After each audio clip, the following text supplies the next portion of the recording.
ওই অন্তঃসত্ত্বা পুলিশ মহিলাকে না মারলে হাসিনার পতন হতো না। নির্বাচনকে সামনে রেখে যা খুশি তাই বলির পাঠা বানাইছে। আলী রিয়াজ সাহেবের একটা ওনার উর্বর মস্তিষ্ক থেকে বাইরেছে, কিন্তু বিচার হইতে হবে। এমন গ্রে কালার বানায় দিছেন যে আপনি বুঝতে তারে দুর্ভিক্ষণ যন্ত্র লাগবে প্রত্যেকটা জনগণের হাতে। সালাউদ্দিন আহমেদ সাহেব ওনার নাম প্রকাশ করতে কি লজ্জা পান? করেন না কোনো প্রকাশ। বিএনপি আজীবনের জন্য তো ক্ষমতায় না, কখন থাকবে কখন থাকবে না তার নিশ্চয়তা নাই। অন্তর্বর্তীকালীন সরকার না থাকতো তো ওই সময় কে থাকতো? জাতীয় জুলাই সনদ, গণভোট অধ্যাদেশ এবং সংবিধান সংস্কার পরিষদ এ বিষয়ে আদালত রুল জারি করেছেন। জামায়াত ইসলামের প্রতিক্রিয়া দাবি করেছে এটি আসলে রাজনৈতিক উদ্দেশ্য প্রণোদিত।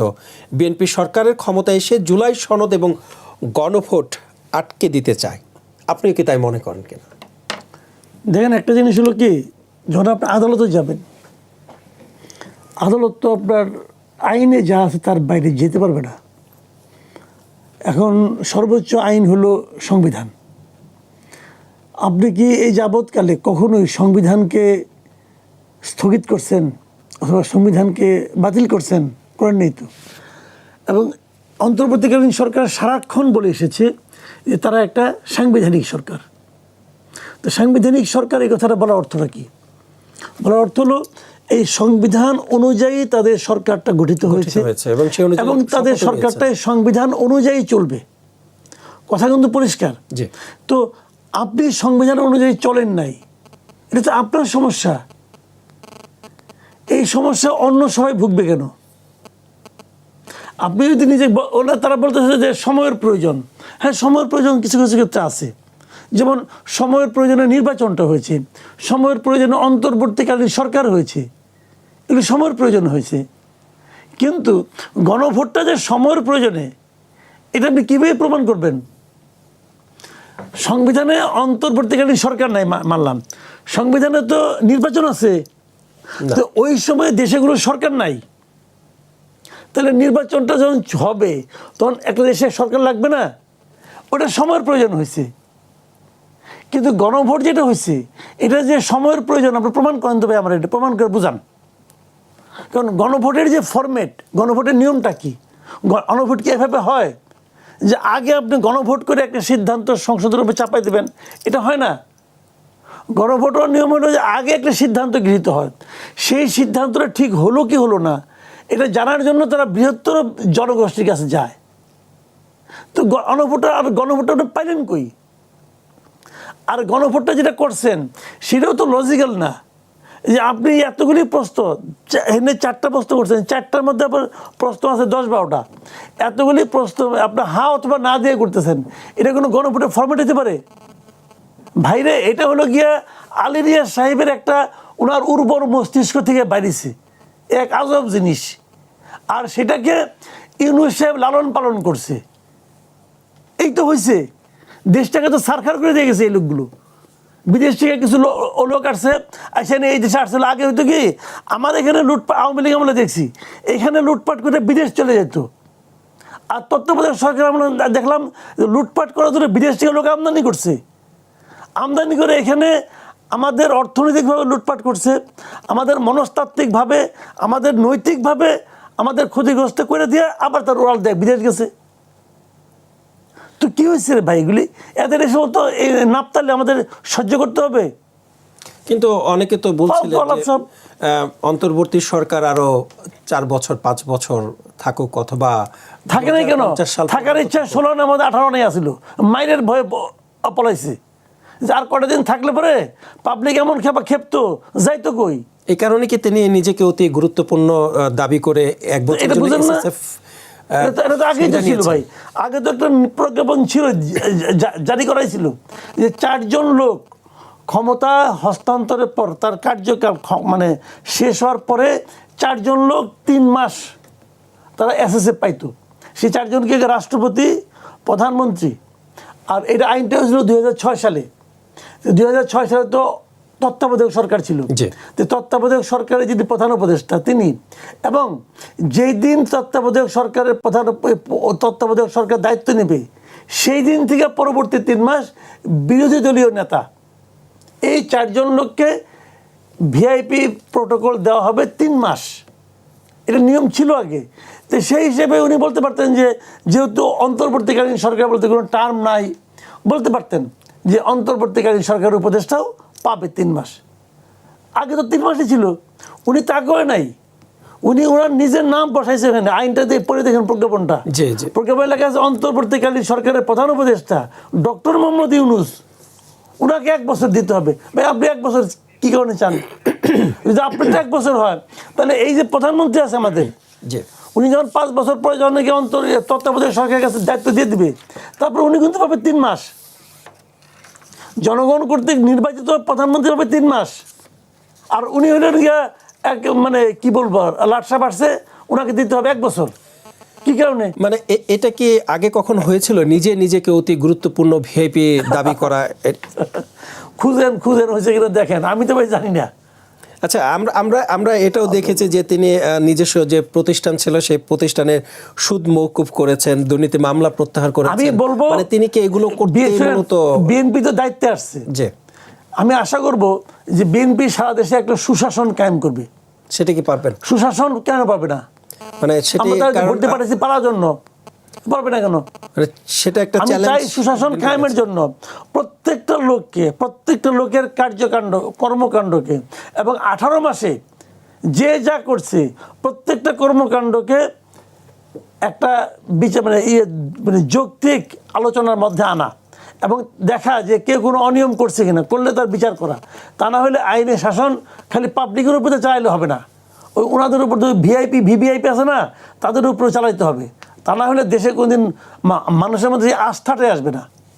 মানে আমি এটাই জিজ্ঞেস করছিলাম যে বিএনপি এই চ্যালেঞ্জ নিতে পারবেন কিনা, কারণ কিছুদিন আগে আমরা দেখেছি যে গুলশানের ডিসিকে 1 রাতে প্রত্যাহার করা হয়েছে, সেখানে একটি গাড়ি ধরার অপরাধে, মানে এমনটা সংবাদ মাধ্যম গণমাধ্যমে আমি দেখেছি।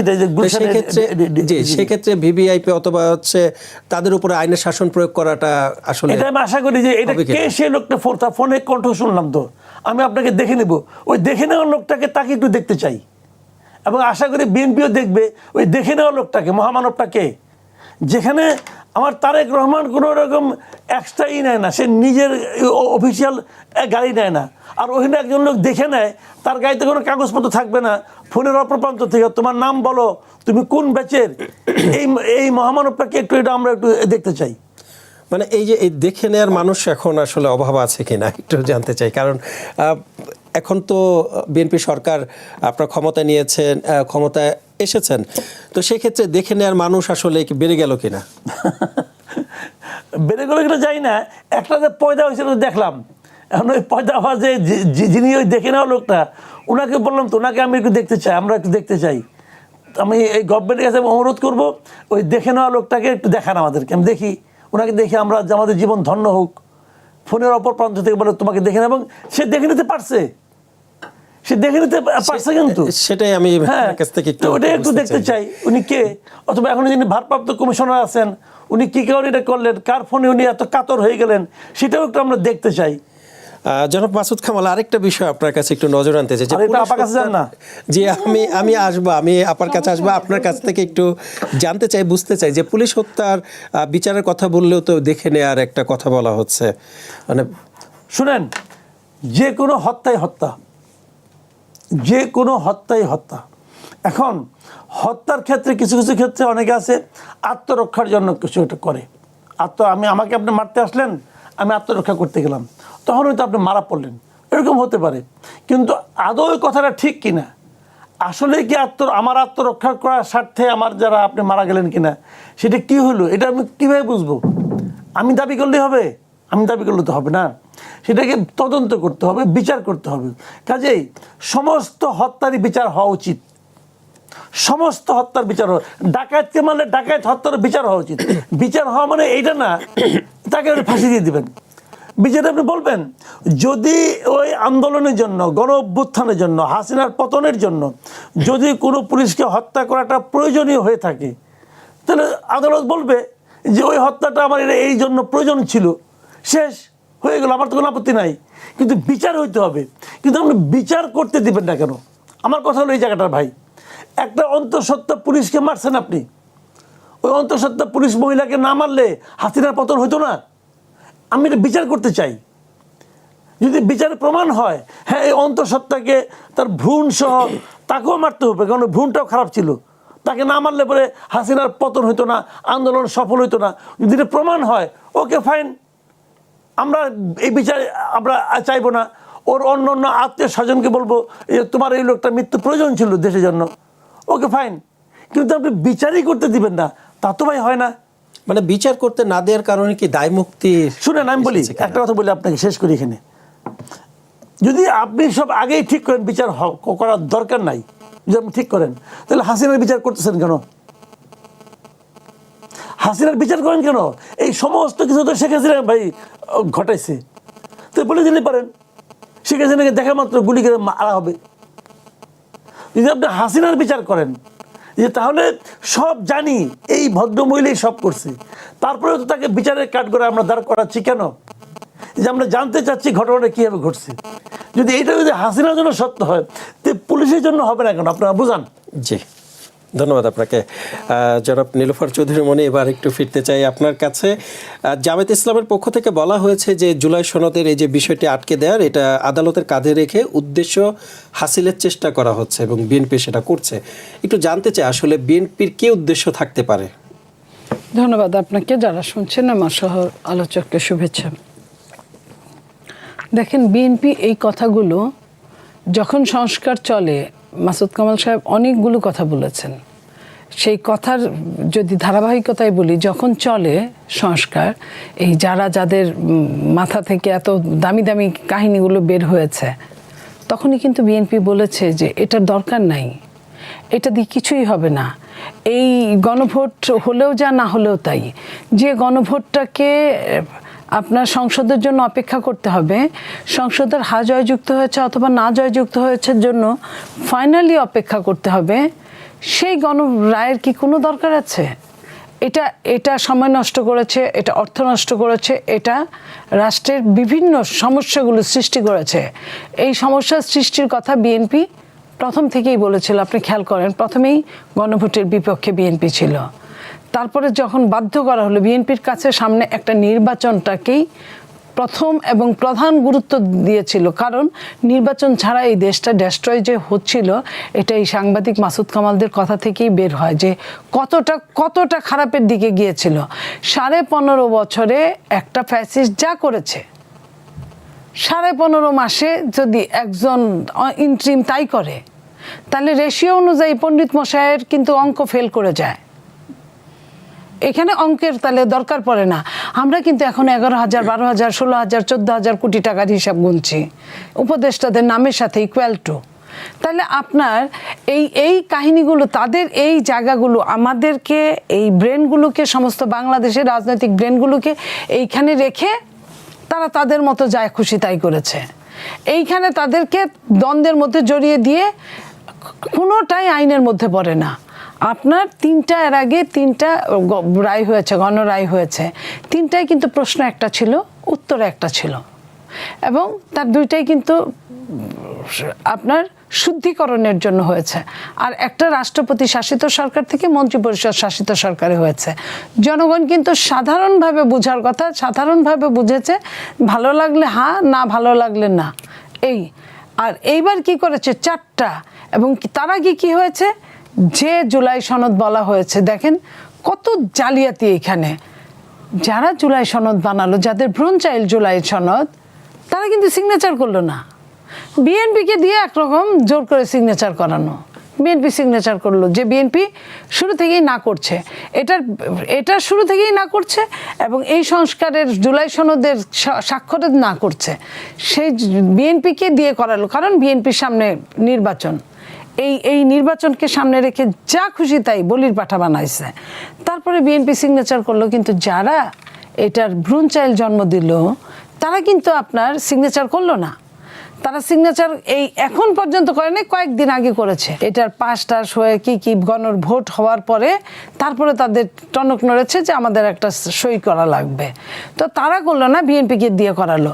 এবং বিএনপি যখন বলল যে আমি যেখানে সই করেছিলাম এই পেপার সেই পেপার না, সরকার যেটা ঘোষণা দিল, ডক্টর ইউনূসের মুখ দিয়ে ঘোষণা দিলেন উনি কত বড় ভালো মানুষ। আপনি দেখেন যে উনি একটা জালিয়াতি জিনিস, কেচ্ছা কাহিনী ঘোষণা দিলেন, যেটাই সিগনেচার করা হয়েছিল সেটাই দিলেন না। ওইটার কোনো সুরাহা করলেন না, কারণ কিভাবে করবে, কর্তা যাহা করে তাহাই কর্ম। ওই মুহূর্তের জন্য, ওই মুহূর্তটুকুর জন্য উনি কর্তা ছিলেন। উনি একবারও বুঝেন নাই, উনি বুঝতে চান নাই যে 3 মাস পরে 2 মাস পরে নির্বাচনটা হলে কি হবে। উনি যে এত জবরদস্তিতা করছেন। বিএনপি যখন বললেন যে আমরা এটার মধ্যে সিগনেচার করতে পারি না, কারণ এটাই আমরা আগে সই করি নাই, এটা আরেকটা বানানো, আমাদের নোট অফ ডিসেন্টগুলো কোথায় গেল, তারা কিন্তু কোনো উত্তর দিলেন না। এবং সব নোট অফ ডিসেন্টকে আউট করে দিয়ে তারা তাদের মতো করে ওই যে 48টার মধ্যে 12-14টা কী দিয়ে তারা 4টা প্রশ্ন করলেন, যে 4টা প্রশ্ন কারোরই কোনো ধর্ম বর্ণ কারোরই 4টা প্রশ্ন একযোগে মানা সম্ভব না। আপনার যদি 2টা ভালো লাগে, আপনার বাম হলে আমার 2টা খারাপ লাগবে, আপনার 2টা খারাপ লাগবে। আমার যদি 3টা ভালো লাগে, আমার 1টা খারাপ লাগবে, আমি যদি ডান হই বা আমি যদি মধ্যপন্থা হই।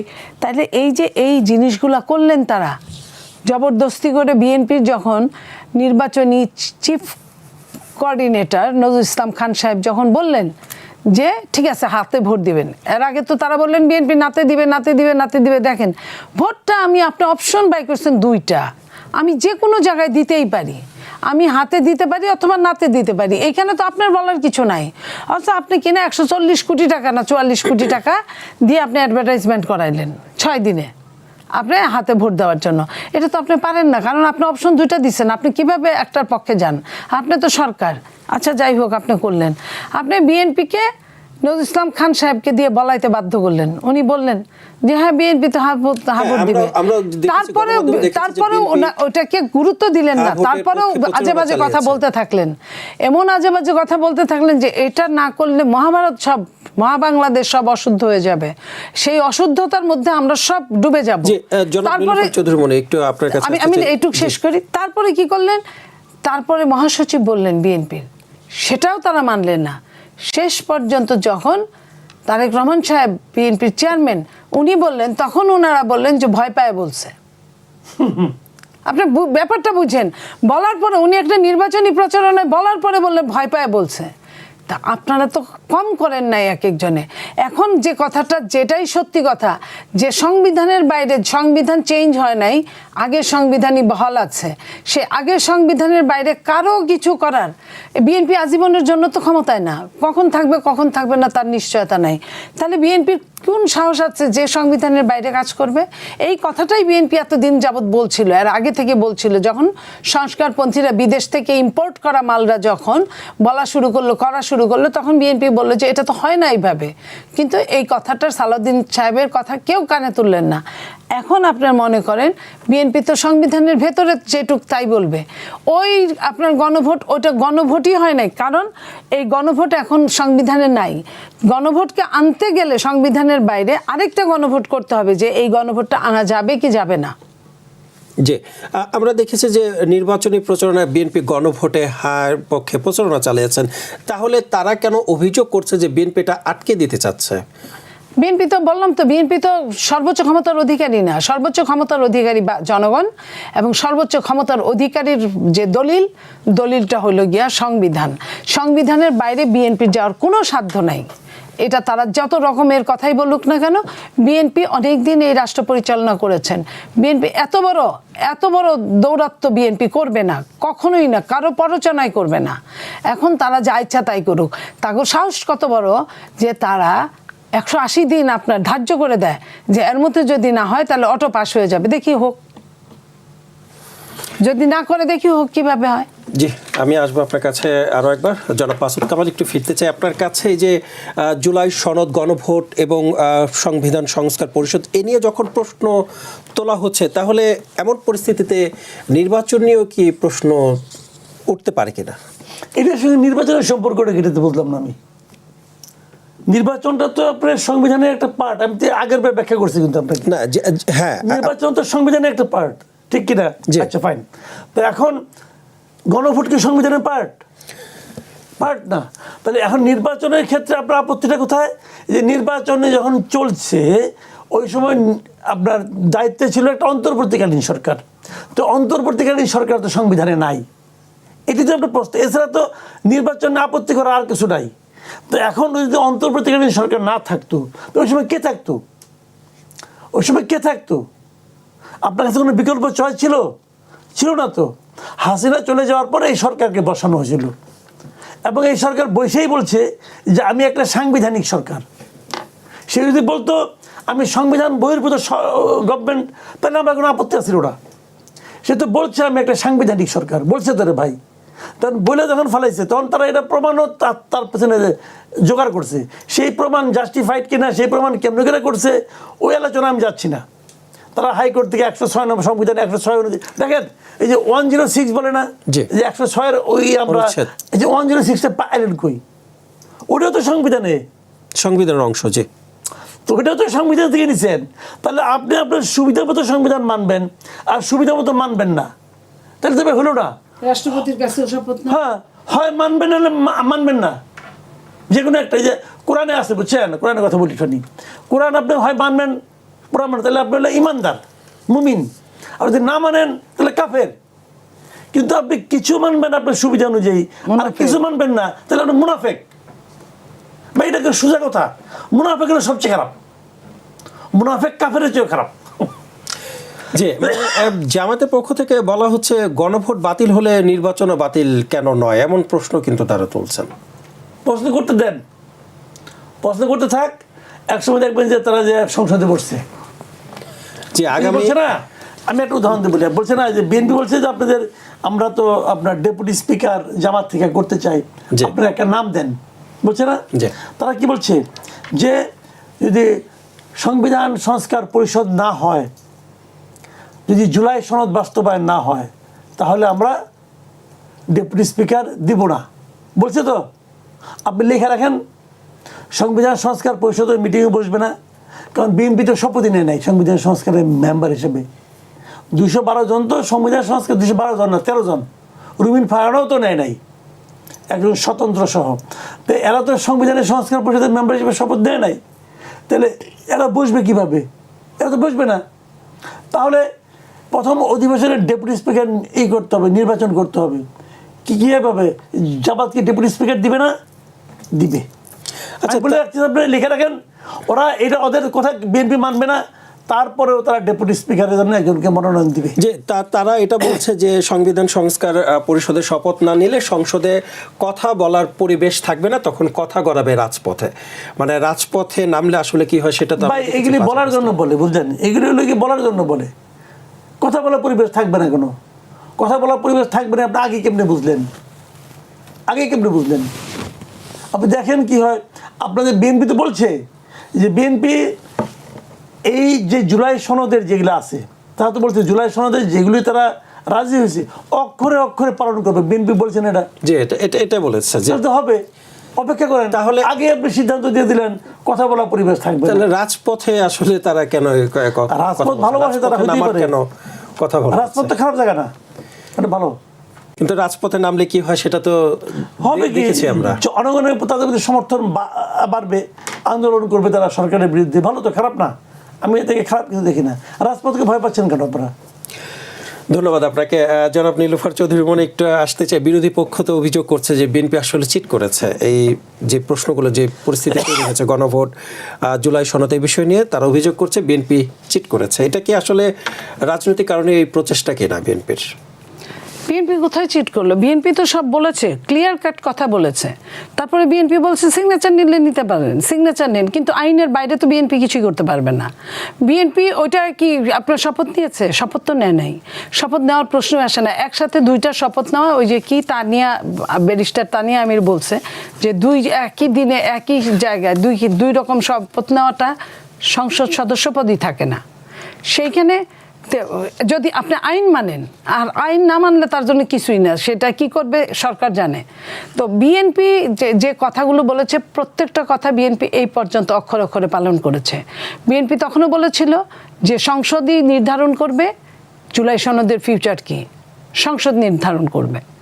আর যেটা সংস্কারে, যেটা বিএনপি উইলিংলি স্বীকার করেছে, দেখবেন বিএনপির অনেক কিছুতে 31 দফার সঙ্গে যেগুলো মিল আছে, সেগুলো কিন্তু বিএনপি কিন্তু এমনিতেই রাজি হয়েছে। এটা বিএনপির 31 দফাটা অনেকটা আপনার নির্বাচনী ইশতেহারের মতো, সেটা কিন্তু বিএনপি বছর বছর ব্যাপী আপনার প্রচারণা চালিয়েছে। তারা বলছে, অভিযোগ করছে যে বিএনপি গণভোটের আকাঙ্ক্ষার বিপরীতে অবস্থান নিয়েছে।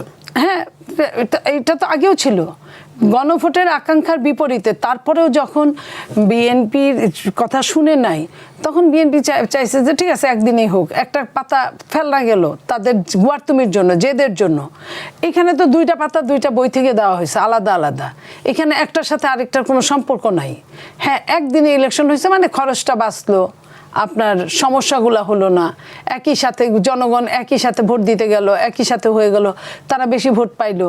নইলে আপনার আলাদা দেন, চ্যালেঞ্জ করে বলছি, কয়টা লোক ভোট দিতে যায় আপনি দেখেন তো। সেই জায়গায় আপনার বিএনপি চিন্তা করেছে ও করলে করুক, আচ্ছা এটা হইলে হোক, এটা এমন কি যেটা আইনে টিকবে না, আমি জানতেছি, আমি বলতেছি, আমার কথা দাম দিচ্ছে না, তারপরে ইন্টারিম গভর্নমেন্ট যেহেতু তাদের পক্ষে, তাহলে তা হয়ে যাক। তাদের পক্ষে কতটা ছিল এটা তো বলার অপেক্ষা রাখেন, আপনারা সবাই জানেন। তো সেই জায়গায় বিএনপি কিচ্ছু করার ছিল না, বিএনপির চেয়ে চেয়ে দেখা ছাড়া।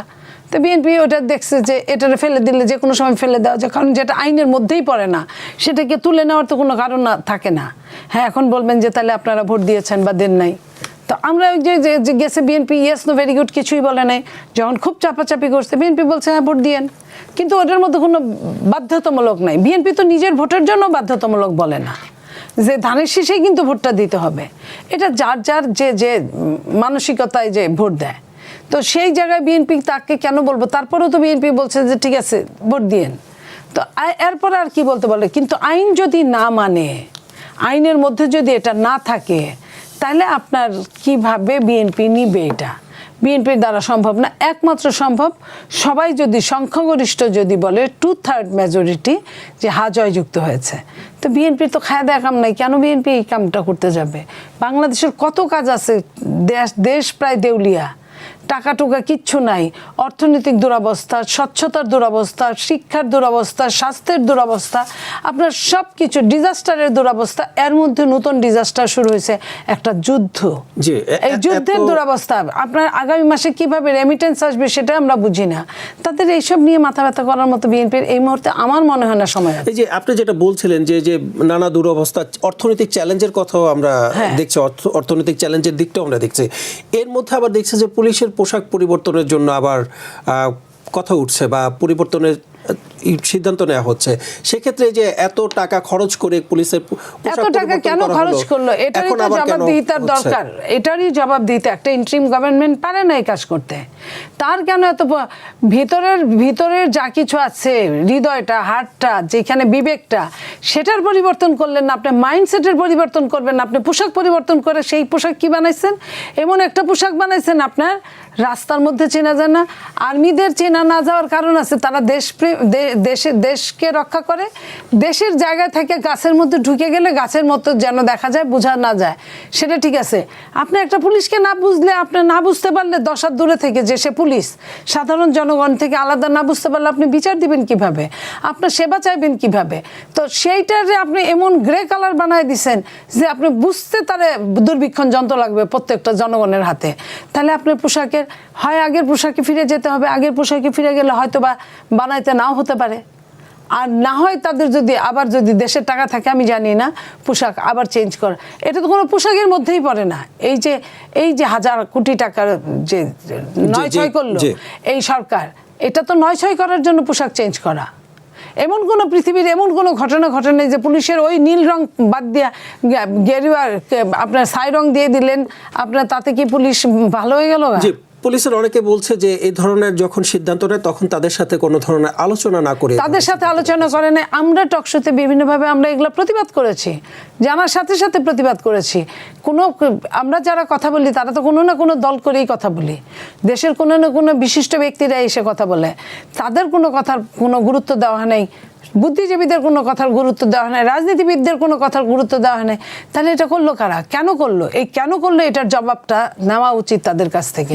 যিনি পুলিশে ছিলেন তাকে আমার মনে হয় যে এইখানে এনে তাকে ইন্টারোগেশন করা দরকার। ধন্যবাদ আপনাকে। মাসুদ কামাল ভাই, একটু আসতে চাই আপনার কাছে আরও একবার। বর্তমানে যে অর্থনৈতিক যে চ্যালেঞ্জের কথা বলা হচ্ছে, এই এমন একটি চ্যালেঞ্জের মধ্য দিয়ে যে পুলিশের পোশাক বদল পুনরায়, এটা কতটুকু আসলে যুক্তিসঙ্গত? মানে আগে একটা ভুল করছিল, তো সেই ভুলটা শুধরানো হচ্ছে। এখন শুধরানোটা যুক্তিসঙ্গত, তো আমার কাছে খুবই যুক্তিসঙ্গত মনে হয়। আগে তো অর্থনৈতিক অবস্থার মধ্যে, ওই অর্থনৈতিক অবস্থার মধ্যে এটা তারা চেঞ্জ করলো। এটা আপনি খালি একটা কথা বলেন, আমি তখনও কিন্তু এই কথা বলছিলাম, এই যে পুলিশের পোশাক আপনি চেঞ্জ করতেছেন, এই চেঞ্জ করার জন্য কেউ কি আপনার কাছে কোনো আবেদনপত্র লিখছিল যে মহামান্য প্রধান উপদেষ্টা অনুগ্রহপূর্বক আমার এটা চেঞ্জ করিয়া দেন? চেঞ্জ বলছিল কি করলে আমি আপনাকে? ভালো মানুষ হয়ে যাই। না, তারা বলছে তাদের কাছ থেকে কোনো ধরনের সিদ্ধান্তই নেওয়া হয়নি বা তাদের কাছে আমরা জানানো সেটাই হয়নি। বলছি, জি, যে ওনারা তাহলে কোথায় জানলেন, কোথায় পাইলেন যে এই পোশাক চেঞ্জ করতে হবে, পুলিশের পোশাক চেঞ্জ করতে হবে, র্যাবের পোশাক চেঞ্জ করতে হবে, তারপরে আপনার পোশাক চেঞ্জ করতে, আনসারের পোশাক চেঞ্জ করতে হবে? এই উদ্ভট বুদ্ধি তাদের মাথার মধ্যে কে দিছে জানেন? সেই দিছে যে নাকি এগুলি চেঞ্জ করলে যার টাকা লাভ হবো, সে দিছে। এই ঠিকাদার যারা নাকি এই কাজটা পাইছে, এই কাজটা পাওয়ার মাধ্যমে যারা নাকি টাকা পয়সা ইনকাম করছে, তাদের বুদ্ধিটা ওই লোকগুলোর খুঁজে বের করে না। মানে ঠিকাদাররা কি এই ধরনের ঠিকাদার সিদ্ধান্ত না, নিতে মনে পারেন করেন কিনা? আপনি যে সিদ্ধান্ত নিয়ে, তারও তো চাচতো ভাই ঠিকাদার, তার মামাতো ভাই ঠিকাদার, ভালো মতো খুঁজেন না, তার বউ ঠিক আছে, খুঁজলেই পাবেন বউ ঠিকাদার, খুঁজেন। কারো না কারো ধান্দা ছিল এখানে, ওই ধান্দাটা কে করছে তাদেরকে খুঁজে বের করেন, শাস্তির মুখে আনেন, প্রকাশ করে দেন, আগামীকাল এটা হবে না। প্রত্যেকটা ঘটনা কিন্তু আমি যে আপনাকে যে কোনো একটা ঘটনা অন্যায় ঘটে, সেই অন্যায়টাকে আগে উদ্ঘাটন করতে হয়, করে তার একটা বিচার করতে হয়। বিচার করলে এই ঘটনা রিপিট হয় না। ওই যে একটু আগে বললেন না যে একজন ফোন করে বললো তোমাকে আমি দেখে নেব, ওই লোকটা কে তারা খুঁজে বের করেন। জানা তো বান্টুর মামলা, যারে ফোন করছে, যারে দিয়ে কাম করে জিজ্ঞেস করেন ভাই তোমার কে ফোন করছিল, বলেন ওই ফোন নম্বরও আছে, চেক করে নিতে হয়। তারা খুঁজে বের করেন, তাকে দেখান জনগণের সামনে এই সেই লোক যে চাইলেই দেখে নিতে পারে, যে চাইলেই একজন ডিসিকে বদলি করতে পারে। বাই করেন, দেখবে যে আর হবে না, সে আর বাকি জীবনে ফোন করবে না। আর যেহেতু সেটা হয়ে গেছে, এখন তার এক্সাম্পল ক্রিয়েট করছে, সে কালকে আরেকজনকে করবে ফোন, তোমাকে কিন্তু দেখে নিব, একবার দেখে নিয়েছিলাম একজনকে, 24 ঘন্টার মধ্যে বদলি করছি, তোমার চাকরি খেয়ে পেলামু, আমার এত পাওয়ার। ওই পাওয়ারটা একটু দেখতে চাই। তার পাওয়ার কি তারেক রহমানের চেয়ে বেশি বেশি নাকি তারেক রহমান সাহেব নাকি সালাউদ্দিন আহমেদের চেয়ে বেশি? সালাউদ্দিন আহমেদ সাহেব ওনার নাম প্রকাশ করতে কি লজ্জা পান? করেন না কোনো প্রকাশ। আমি তো ওই লোকের ভোট দিই নাই, আমি তো সালাউদ্দিন আহমেদকে ভোট দিছি। জি, স্বরাষ্ট্রমন্ত্রী সালাউদ্দিন আহমেদ তিনি আবার বলেছেন যে খুব শিগগিরই সন্ত্রাস এবং চাঁদাবাজদের নাম প্রকাশ করা হবে। আমার সন্ত্রাসবাদ নাম প্রকাশ করেন, আগে ওইটার নাম প্রকাশ করেন, ওই পাওয়ারফুল লোকের নাম প্রকাশ করেন। ওই লোকটা কে এটা একটু আমরা দেখতে চাই। ওই লোকের এখন থেকে স্যালুট করবো, অথবা তার একটা ছবি বানিয়ে রাখবো, সকাল বিকেলে সালাম করবো। এত পাওয়ারফুল আপনি, ওইটা বাইকের লোক না নাকি সালাউদ্দিন সাহেবের আত্মীয় হয় কে জানে? তাছাড়া তো আমি আর লোক দেখি না।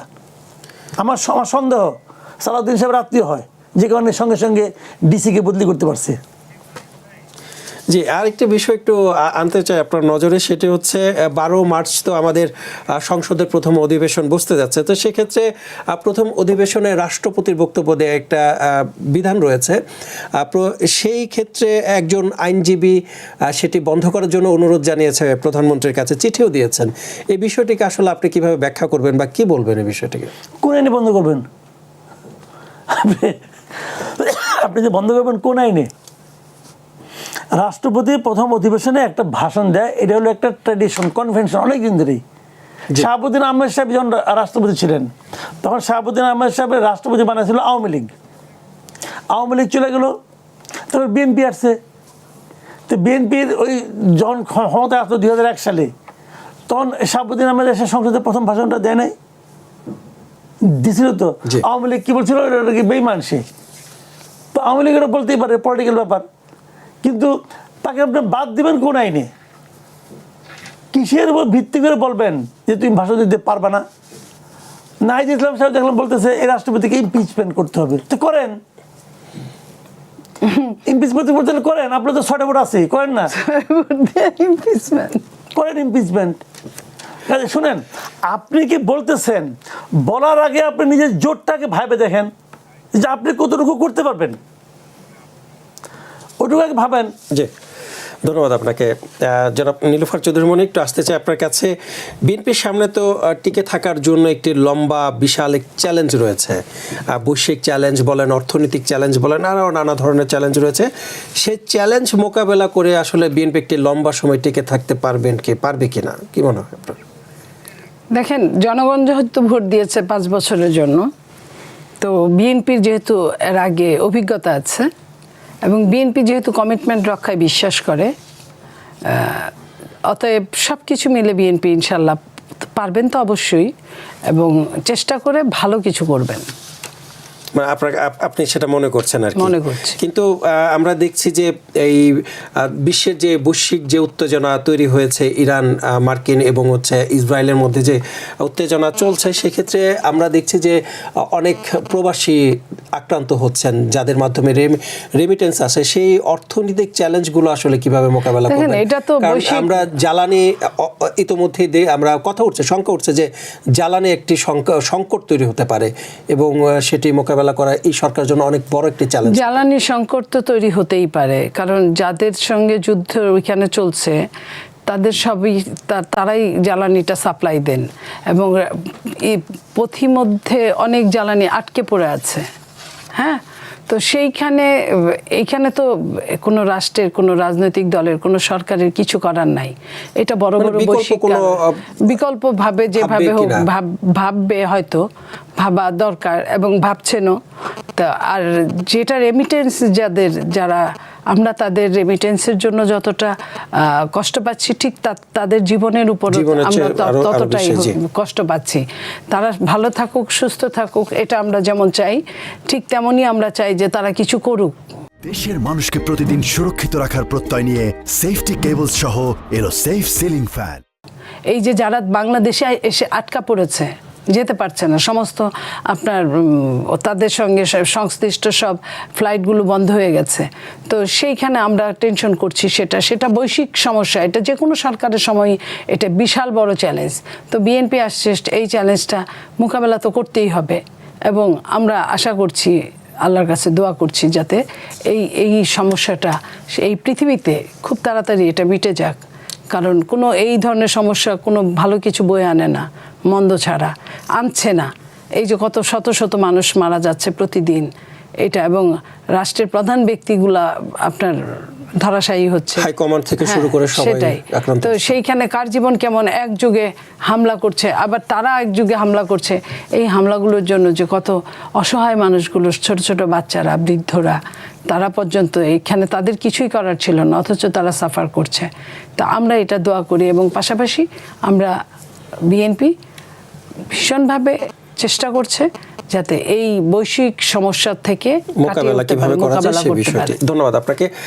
মাসুদ কামাল ভাই, আরেকবার আসতে চাই আপনার কাছে। এই যে বৈশ্বিক যে উত্তেজনা তৈরি হচ্ছে, সেই উত্তেজনা মানে আরো অন্যান্য দেশগুলোকে জড়িয়ে যেতে পারে কিনা, বা এই উত্তেজনা দীর্ঘায়িত হতে পারে কিনা, বা হবে কিনা? দেখেন, এটা না একটা উত্তেজনা মানে যুদ্ধই তো আমি বলবো, এটা কিন্তু একটা অসম যুদ্ধ, বুঝছেন? অসম যুদ্ধ এই কারণে যে আপনি যদি সমরাষ্ট্রের হিসাব নিয়ে দেখেন, তাহলে একদিকে হলো আপনার ইরান, আর একদিকে হলো আমেরিকা এবং ইসরায়েল। এবং এই মধ্যপ্রাচ্যের সবগুলি রাষ্ট্র তাদের সাথে, তারা কিন্তু ওদের সাথে, মানে কার্যত ইরান একা হয়ে গেছে। ইরানের সঙ্গে কে আছে? আমেরিকা এবং ইসরায়েলের সঙ্গে। ইরানের সঙ্গে কে আছে ভাই? রাশিয়াও নামবে না, সরাসরি যুদ্ধে অংশ নিচ্ছে না। ইরানের কারণে ক্ষতি হচ্ছে কিছুটা রাশিয়ার এবং চীনের, কিন্তু এরা কেউ ইরানের সঙ্গে নামবে না। রাশিয়া নিজেই তার ওই ইউক্রেন নিয়ে মহাব্যস্ত আছে, এবং সে ওইটা নিয়ে খুব ভোগান্তির মধ্যে আছে। চীন নামবে না, চীন হলো ব্যবসায়ী জাতি। চীন হলো যতক্ষণ ইরানের কাছ থেকে তেল কিনতাম কম দামে, এখন ইরান যদি না বেঁচে, ঠিক আছে, অন্য সবার মতো বেশি দামে কিনবো, আবার আরেকটা চোরাই পথ হিসেবে তখন রাশিয়া থেকে কিনবে, এই একটা অবস্থা। তো তার সঙ্গে কেউ নাই। এখন এই অবস্থায় ইরানের পক্ষে যে এতদিন যে টিকে আছে, এটা অনেক বিরাট ব্যাপার। বাট ইন্টারেস্টিং বিষয়টাকে বলি, এই যুদ্ধে আলটিমেটলি ট্রাম্পের পরাজয় হবে। সেটা আমি বলি কেন পরাজয় হবে। মানে ট্রাম্প আসলে কী চেয়েছে? যে ইরানের শাসন ক্ষমতার পরিবর্তন চেয়েছে। ইরানের শাসন ক্ষমতা খুব সহজে পরিবর্তন হবে না। ইরানের শাসন ক্ষমতা কেবল একজন ব্যক্তির নামে নাই।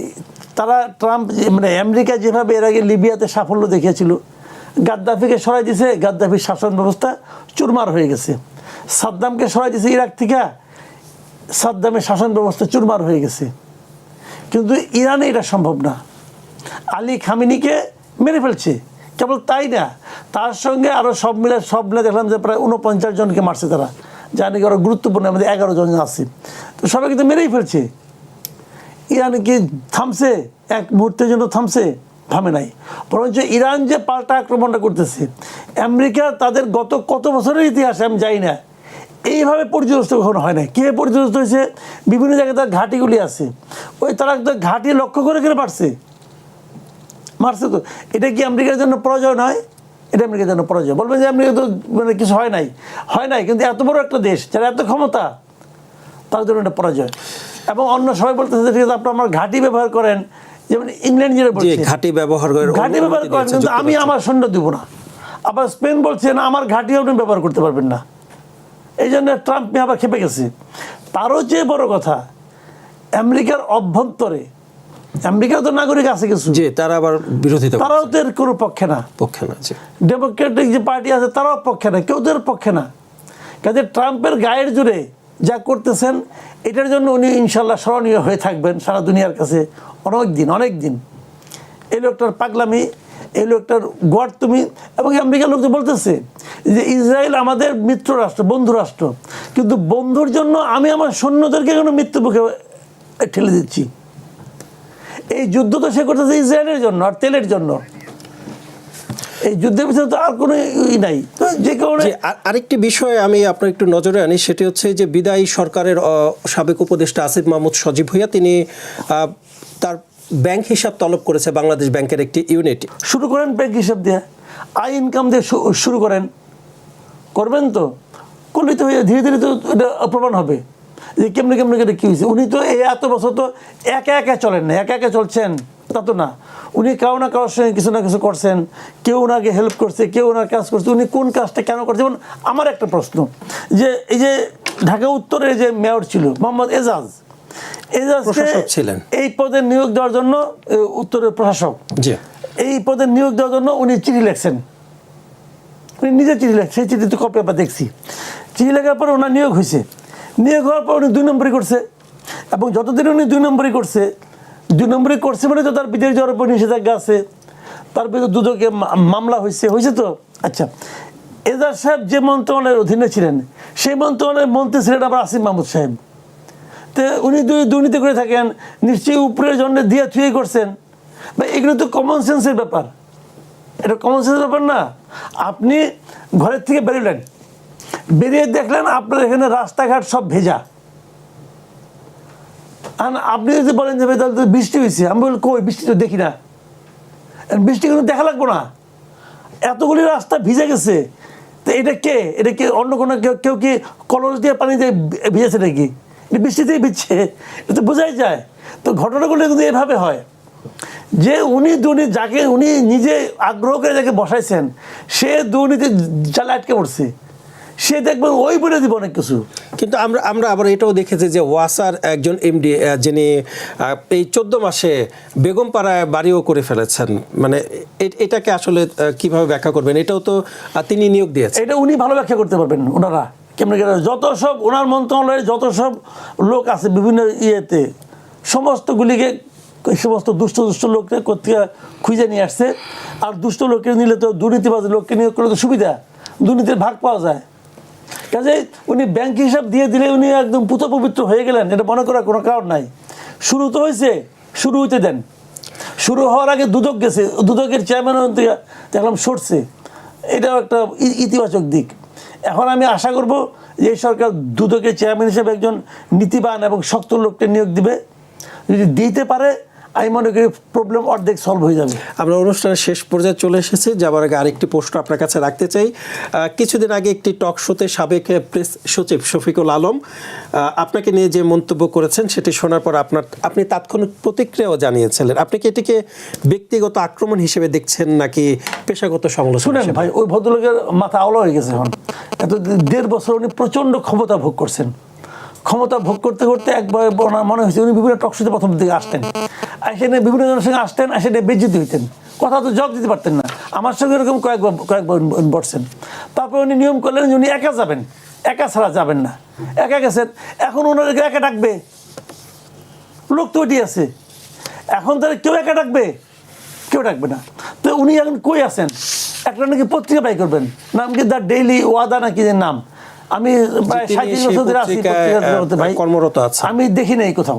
যাক, তারপর বাইর করুক। এখন উনি সন্দেহ পোষণ করছেন আমার লেখাপড়া নাই, পড়াশোনা করি নাই, ওনার সন্দেহ হয়তো ওনার তুলনায় কিছুই পড়ি নাই, কী করুন, কারণ আমার তো কিছু বলার নাই। উনি বলছেন বলে আনন্দ পাইছেন।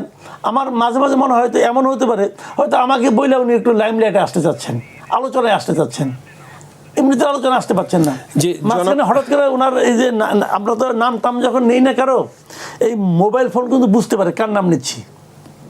এরকম 2 দিন আগে যদি কারো নাম নিয়েছিলাম, ওনার নাম এইভাবে আমাকে প্রশ্ন করছে, তো নাম উচ্চারণ করছি। পরে দেখে কি এই মোবাইলে ওনার অনেক ক্লিপ আসে, এবং একটা ক্লিপে দেখলাম, আজকেও দেখলাম ওই ক্লিপটা, যে উনি বলতেছেন যে আমাদের এখানে জবের নাকি বন্যা বয়ে যাবে। হ্যাঁ, একদম জবের বন্যা বয়ে যাবে, ইউনুস সাহেব এত কিছু করতেছে, তো জবের বন্যা তো বইছে, তো উনি তো এই লোক না যে নাকি জবের বন্যা বয়ে দিবে। একটি বিষয় আপনার কাছ থেকে একটু মতামত জানতে চাই, সেটি হচ্ছে সম্প্রতি রাষ্ট্রপতির একটি সাক্ষাৎকার নিশ্চয়ই আপনার নজরে এসেছে, কালের কণ্ঠে প্রকাশিত হয়েছে সেই সাক্ষাৎকার। সেখানে রাষ্ট্রপতি তিনি অভিযোগ করে বলছেন, মহামান্য রাষ্ট্রপতি অভিযোগ করে বলছেন যে বিদায়ী সরকারের আমলে তাকে মসজিদে যেতে, মানে ঈদগায় যেতে দেওয়া হয়নি, নামাজের জন্য বিদেশে যেতে দেওয়া হয়নি, চিকিৎসার জন্য। এই বিষয়টিকে আমি একটু আপনার কাছ থেকে একটু জানতে চাই যে আপনি কিভাবে দেখবেন এই বিষয়গুলো। রাষ্ট্রপতির অভিযোগ সঠিক, যদি রাষ্ট্রপতি সে অভিযোগ করে থাকে, উনি একটা ইন্টারভিউ দিয়েছেন, আমি মনে করি সরকার উচিত হবে ওই প্রত্যেকটা অভিযোগকে আমলে নিয়ে যারা এই জন্য দায়ী ছিলেন সেই লোকগুলির বিরুদ্ধে ব্যবস্থা নেওয়া। এটা এই কারণে যে রাষ্ট্রপতি কিন্তু একজন ব্যক্তি না, একটি প্রতিষ্ঠান। শাহাবুদ্দিন আহমেদকে আমার জানার কোনো দরকার নাই। রাষ্ট্রপতি একটা ইনস্টিটিউশন, একটা প্রতিষ্ঠান, রাষ্ট্রপতি একটা পদ, তো সেই পদটাকে আমরা সবার মাথার উপরে রাখছি। তো সেই পদে যদি কেউ অবমূল্যায়ন করে, ইন্টেনশনালি করে, অথবা না বুঝেও যদি করে, তাকে জবাবদিহিতার আওতায় আনা উচিত। ধন্যবাদ আপনাকে। যাওয়ার আগে নীলুফার চৌধুরী মনে একটু আসতে চাই, দেশে প্রতিহিংসার রাজনীতি আসলে হচ্ছে কিনা এখন? প্রতিহিংসার রাজনীতি কি বন্ধ থাকার কথা? এই যে সংসদে যোগদানের আগেই বলা হচ্ছে যে সংসদকেই বসতে দিবে না, তো এই যে এটা বলা হয়, এটা বলেছেন যে সংসদে কথা বলার পরিস্থিতি না থাকলে রাজপথে সে কথা করাবে না। এটা শুধু কেন, ওই যে ওইটাও বলেছে যে গণভোট যদি না হয় সংসদে থাকবে না, যে নির্বাচন এই ধরনের কথা বাতিল নয়। তো এই ধরনের কথা, এগুলো তো প্রতিহিংসার রাজনীতি। যে আমি যেভাবে, আপনার মনে পড়ে যে অনেকবার বলেছিলেন তারা, কোনো একটা দল, যে ক্ষমতায় যে ভোট দেন বা না দেন, ক্ষমতায় আমাকে যেতেই হবে। সেটি কিভাবে যদি এই যে যেতে পারে নাই, ওইটাই হচ্ছে এখন প্রতিহিংসা। যেতে পারে নাই, আমি শান্তিতে না থাকতে পারলে কাউকে শান্তিতে থাকতে দিব না। তো এই প্রতিহিংসা রাজনীতি এই দেশে চলছে, অতীতে ছিল, এখন আছে, ভবিষ্যতে বিএনপি সেই প্রতিহিংসা রাজনীতি চালিয়ে যাবেন কিনা বা প্র্যাকটিস করবেন? বিএনপি প্রতিহিংসা রাজনীতি চালান নাই, যে এই পর্যন্ত প্রমাণ হয়েছে। কাউকে এখন পর্যন্ত ওরকম কিছুই করা হয় নাই, বরং আওয়ামী লীগই এখন বিএনপিকে মারছে। বিভিন্ন জায়গায় দেখছেন আপনারা যে 2-4 জায়গায় এরকম প্রমাণ হয়েছে যে আওয়ামী লীগ বের হইতে পারছে এবং বিএনপিকে মারছে। তো আওয়ামী লীগের বন্ধ কার্যালয় তো খোলা হচ্ছে, এটা তো প্রতিহিংসার রাজনীতি না, এটা তো সবাই মিলে মিশে রাজনীতি করার জন্য। যে পাপকে ঘৃণা করো, পাপীকে না, 1 নাম্বার। 2 নাম্বার, বিএনপি কি বলেছে? বিএনপির প্রধানমন্ত্রী আজকের জনাব তারেক রহমান সাহেব বলেছেন বিবিসি বাংলাকে সাক্ষাৎকারে, যে আমি আমার সঙ্গে, আমার পরিবারের সঙ্গে, আমার দলের সঙ্গে যা করা হয়েছে, আমি তার বিচার চাই, আমি কোনো প্রতিশোধ চাই না, আমি কোনো প্রতিহিংসা চাই না। তো প্রতিশোধ উনি যে চান না, তার প্রমাণটা উনি আজকে প্রায় 15-20 দিন উনি রাষ্ট্রীয় ক্ষমতার দায়িত্বে আছেন। উনি তো চাইলে অনেকেই ওইভাবে অনেক কিছু করতে পারতেন, বরং যারা তাকে অনেক রকমভাবে হেয় করেছে, বাজে গালাগালি করেছে, তাদের সঙ্গে উনি কিন্তু সুন্দর করে কথা বলছেন, তাদেরকে উনি ডাকছেন, ওনাদের সাথে বসছেন। তো এইখানে উনি এর আগেও যখন তাকে নেগেটিভ সেন্সে সমস্ত বাংলাদেশে, সমস্ত বিশ্বে তাকে পচানোর চিন্তা করেছিল যারা, তাদের সাথেও কিন্তু তার সম্পর্ক খারাপ না। লাইক আপনি দেখেন ডেইলি স্টার, প্রথম আলোর কথা যদি আমি বলি, তাদের পত্রিকার অফিসে গিয়েছেন আমাদের দলের প্রতিনিধি, স্বরাষ্ট্রমন্ত্রী নিজে গিয়েছেন, বলেছেন বিচার করবেন, এবং বিচার চলমান। তো সেইখানে কিন্তু এই ডেইলি স্টার, প্রথম আলো কিন্তু বিএনপির জন্য কি করেছে নিশ্চয়ই আপনারা সবাই জানেন। তো এই কথাগুলো কিন্তু মনে রাখে নাই বিএনপি, রাখার কথা না। কারণ আপনি সাংবাদিক, আপনি আপনার মতো কাজ করেছেন, আমি আমার কাজ করব। সবাই যদি সবার কাজ করে, সবাই যদি সবার জায়গায় যদি ট্রান্সপারেন্ট থাকে, তাহলে তার দেশে খারাপ কিছু, বড় ধরনের কিছু হওয়ার সম্ভাবনা থাকে না। জি, ধন্যবাদ। বিএনপি এই জায়গাটায় আপনার কি বলে কাটাছেঁড়া করে এই জায়গাটা সুন্দর করার চেষ্টা করছে। এখন বাকিটা ভবিষ্যতের উপর ডিপেন্ড করবে। তাহলে বিএনপি মানবিকতার পথেই হাঁটছে, এটা এখন পর্যন্ত বলা যায়। এবং ইনশাল্লাহ আপনাদের